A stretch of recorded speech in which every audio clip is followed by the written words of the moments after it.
Бірінші есебіміз бізде қарама-қарсы бағытта қозғалып келе жатқан бірінші автомобильдің жылдамдығы 54 км сағатына, ал екіншісі 108 км сағатына.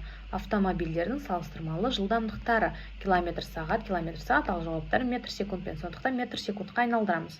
Ең алдымен 54-ті көбейтеміз 1000-ға, бөлеміз 3600-ге, сонда 2 нөлдері қысқарып кетеді бізде есептің берілгенде. Және де 100-ді 36-ға бөлсек 0,6, 36, яғни 54-ке көбейтсек 15 метр секундқа тең болады. Енді керісінше, дәл солай 108 км сағатты метр секундқа айналдырамыз. 1000 бөлінген бізде 3600, 2 нөлдері қысқартылып кетеді, дұрыс па?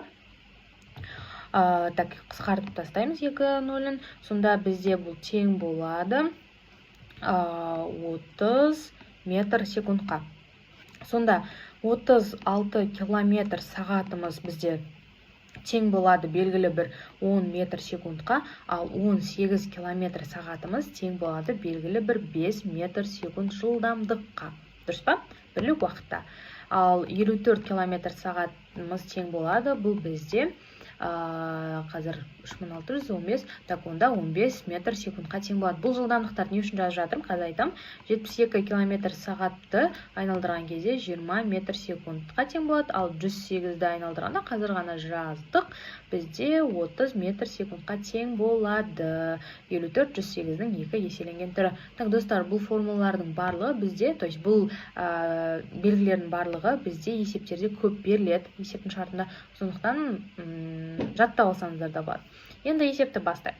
Қарама-қарсы бағытта қозғалып келе жатқан. Мұнда біз сурет салайық. Белгілі бір екі машина, міне, бірінші машина, екінші машина, бір-біріне қарама-қарсы бағытта қозғалып келе жатыр. Енді соответственно, екі тағы да машинаны салайық та, бұл екеуі бізде қарама-қарсы бағытта қозғалып келе жатыр деп қарастырамыз. Енді осы жерде біз қарасақ, көз жеткізсек болады. Бір-біріне қарама-қарсы келе жатқан, жақын және қарама-қарсы келе жатқан машиналарды салыстырғанда, қарама-қарсы бізде 15 метр секундқа тең болады. Жаңа жаздық қой, 54 км сағаттан қозғалып бара жатыр деп. Ал былай қарата бізде бұл 30 метр секундқа, яғни былай 15, былай қарата 30 метр секундқа тең болып қозғалып жатыр.